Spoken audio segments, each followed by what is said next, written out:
అనారోగ్యం, ఉద్యోగం, వ్యాపారం అప్పులతో బాధపడుతున్నారా? వెంటనే జేకేఆర్ గురువు గారికి కాల్ చేసి ఈ వెబినార్ లో జాయిన్ అవ్వండి.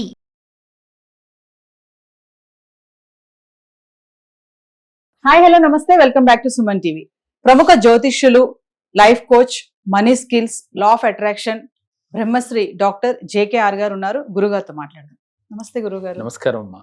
గురుగారు, ఇప్పుడు నెగిటివ్ ఎనర్జీ, పాజిటివ్ ఎనర్జీస్ అని అంటారు కదా. అవును. అసలు నెగిటివ్ ఎనర్జీ ఉంటే ఏం పనులు జరగవు, నెగిటివ్ గా కూడా ఆలోచించొద్దు అని కూడా చెప్తూ ఉంటారు. అవును. అంటే నెగిటివ్ ఎనర్జీస్ అనేవి మన ఇంట్లో ఉండకూడదు అంటే ఏం చేయాలంటారు? చాలా మంది ఈ నెగిటివ్ ఎనర్జీస్ తో సఫర్ అవుతూ ఉంటారు.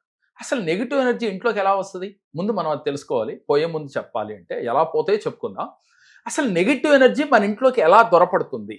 ఫస్ట్ ఆఫ్ ఆల్ మనం బయట ఎక్కడెక్కడో తిరిగి డైరెక్ట్గా ఇంట్లోకి వెళ్ళేటప్పుడు కాళ్ళు కడుక్కొని వెళ్లకుండా డైరెక్ట్గా వెళితే మీ కాళ్ళ వెంపట నెగిటివ్ ఎనర్జీ వెళ్తుంది. మీరు అనేక ప్రదేశాల్లో తిరుగుతారు. మతం ఏదైనా మనకి మాత్రం నెగిటివ్ ఎనర్జీ తిరిగిన కొన్ని ప్లేస్లో నెగిటివ్ ఎనర్జీ ఉంటుంది. ఆ నెగిటివ్ ఎనర్జీ మీ కాళ్ళ ద్వారా మన ఇంట్లోకి ప్రవేశిస్తుంది. లేదు ఎవరైనా బంధువులు వచ్చినా కూడా కాళ్ళు కడుక్కున్నామని పూర్వం రోజుల్లో బయట నీళ్లు పెట్టేవాళ్ళం, చక్కగా కాళ్ళు కడుక్కుని వచ్చేవాళ్ళు. ఇప్పుడు రోజుల్లో అది లేదు. అంటే అలాంటి అవకాశాలు కూడా కోల్పోతూ ఉన్నాం ఇప్పుడు కల్చర్ ప్రకారం, అపార్ట్మెంట్ కల్చర్ వచ్చినాక. అలా చేయటం పోవటం వల్ల నెగిటివ్ ఎనర్జీ వస్తుంది. ఇంకో రకంగా ఎలా వస్తుందంటే ప్రతినిత్యం భార్యని భర్త, భర్తన భార్య తిట్టుకోవడం, కొట్టుకోవడం ఏ ఇంట్లో ఉంటుందో ఆ ఇంట్లో నెగిటివ్ ఎనర్జీతో నిండిపోయి ఉంటుంది. అదేవిధంగా బాంధవ్యాల్లో అంటే కుటుంబ సభ్యులు ఒక 5-6 ఉన్నారనుకోరు ఒక ఇంట్లో, వాళ్ళు ప్రతినిత్యం గొడవలు పడుతూ ప్రేమ లేకుండా ఉంటారో ఆ ఇంట్లో కూడా నెగిటివ్ ఎనర్జీ పాస్ అవుతుంది.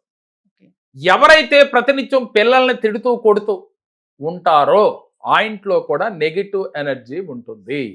ముఖ్యంగా ఇంకో విషయం తెలుసుకోవాల్సింది ఏంటంటే ఈ నెగిటివ్ ఎనర్జీ ఎక్కడ ఉంటుందంటే మనకి పనికిరాని వస్తువుల్ని ఎదుటి వాడికి పనికొస్తే అది దానంగా ఇవ్వండి, సహాయంగా ఇవ్వండి, ఇచ్చేయాలి. ఇవ్వకుండా మనం ఎప్పుడో అప్పుడు ఉపయోగపడుతుందిలే అని చెప్పి ఎలిసిపైనో లేకపోతే పైన ఉన్న కబోర్డ్స్లోనో ఎక్కడైనా అలమారల్లోనో మనం చక్కగా భద్రపరిచి పెడతాం. అలా పేరుకుపోయి అక్కడ కూడా నెగిటివ్ ఎనర్జీ వస్తుంది. ఇది మాత్రం నిజం గురువు గారు. చాలా మంది అంటే అవి మనం వాడకపోయినా ఒకరికి దానం మీరు అన్నట్టుగా ఇవ్వకపోగా అటకపైన పెడతారు. అవునమ్మా, అవునవును. దాని వల్ల కూడా నెగిటివ్ ఎనర్జీ, దాని వల్ల కూడా నెగిటివ్ ఎనర్జీ వస్తుంది.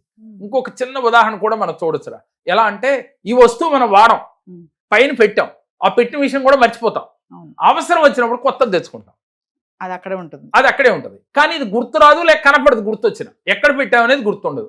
ఇలా అవసరం వచ్చినప్పుడు వాడుకుందాం అనేది లోపల పెట్టడం వల్ల దాంట్లో మనకి నెగిటివ్ ఎనర్జీ వస్తుంది. అలాగే స్త్రీలు నచ్చని చీరల్లా కొనుక్కుంటూ ఉంటారు, తప్పులేదు.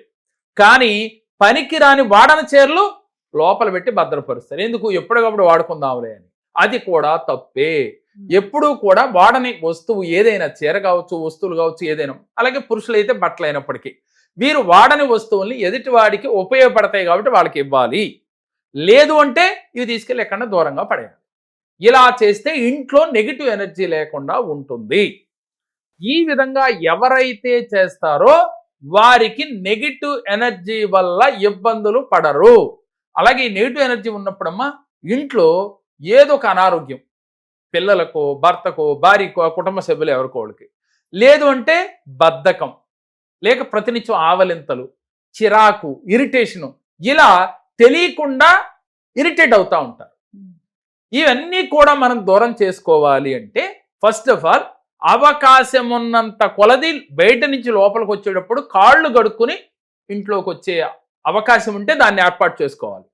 లేదు అంటే డైరెక్ట్గా మీరు బాత్రూంలోకి వెళ్ళి ఇంట్లోంచి ఆ బాత్రూంలో కాళ్ళు కడుక్కుని అప్పుడు మీరు గదుల్లో ప్రవేశించాలి. ఎందుకని? హాల్ వరకు ఏదో ఉంటుంది కాబట్టి అక్కడ వరకే ఉంటుంది. దాన్ని ఎలా క్లీన్ చేసుకోవాలనేది మనం చెప్పుకుందాం. వాస్తవానికి మరి అపార్ట్మెంట్ కల్చర్లో బయట కడుక్కునే అవకాశం లేని వాళ్ళు ఇలా చేయొచ్చు. ముందుగా గోమూత్రం స్వీకరించాలి. గోమూత్రం స్వీకరించి ప్రతిరోజు కూడా మీరు స్నానం చేసే నీటిలో ఒక 2 చుక్కలేసి మీరు స్నానం చేయాలి.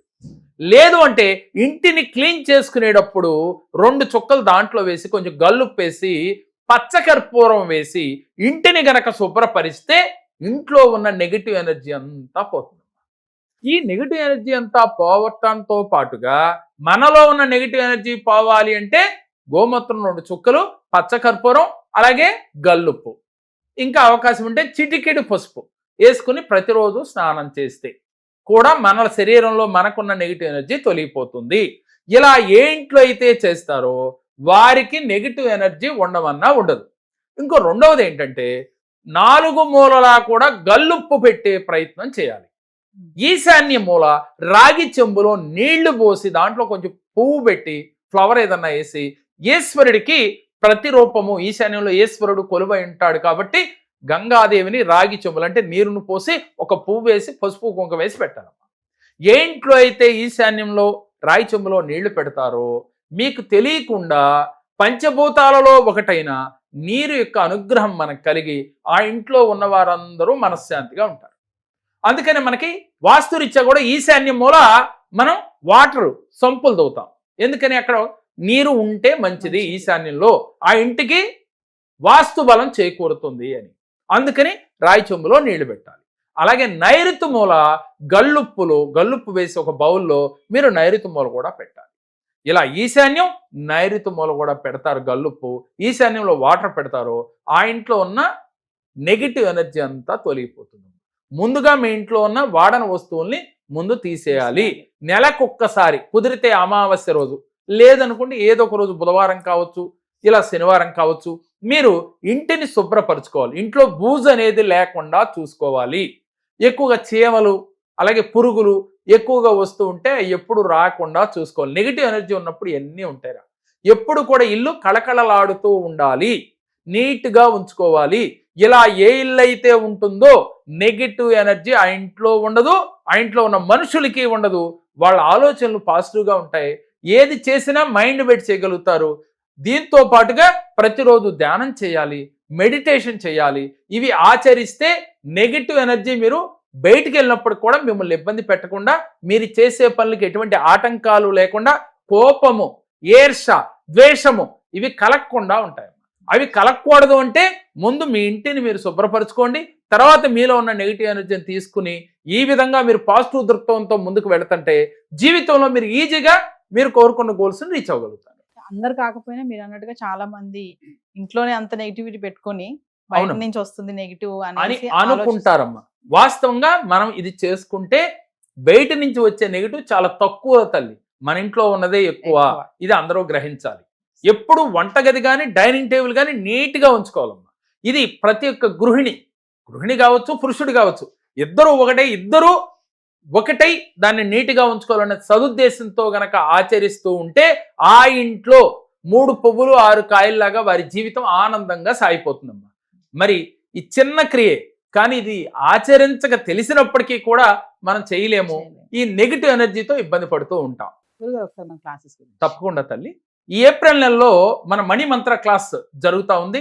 ఈ క్లాసులో ఎవరైతే పాల్గొంటారో జీవితంలో ఉన్నత శిఖరాల్ని అవరోధించాలనుకునేవారు ఈ 7 days లో వారి జీవితాల్లో అద్భుతాలు ఎలా కలుగుతాయి, అలాగే మీరు అనుకున్న గోల్స్ ఎలా రీచ్ అవుతారు, అలాగే మీరు ఏది కోరుకుంటే అది జరగాలని సంకల్పం చేసినప్పుడు ప్రతినిత్యం దైనందిన జీవితంలో ఎలా ఉండాలి, ఉదయాన్ని ఏ సమయాన్ని నిద్రలేచి ఏ కార్యం మొదలు పెడితే జీవితంలో మీరు కోరుకున్న గోల్స్ రీచ్ అవుతారు, పంచభూతాలతో ఎలా కనెక్ట్ అవ్వాలి, అలాగే యూనివర్స్తో ఎలా కనెక్ట్ అవ్వాలి, మీరు కోరుకున్న దైవం యొక్క అనుగ్రహం ఈజీగా పొందాలి అంటే ఎలాంటి మేనిఫెస్టేషన్ చేయాలి, ఎలా విజువలైజేషన్ చేయాలి, ఇవన్నీ కూడా మీకు సవినయంగా వివరించి ఈ 7 రోజుల్లో జీవితంలో ఉన్నతంగా మీరు ఎదగటానికి ఈ 7 రోజుల క్లాస్ చాలా అద్భుతంగా ఉపయోగపడుతుంది. చాలా సమస్యలతో నేను జేకే గారి దగ్గరికి వచ్చాను. నేను ఫైనాన్షియల్ ప్రాబ్లమ్స్ వల్ల చాలా ప్రాబ్లమ్స్ పడుతూ ఉన్నాను.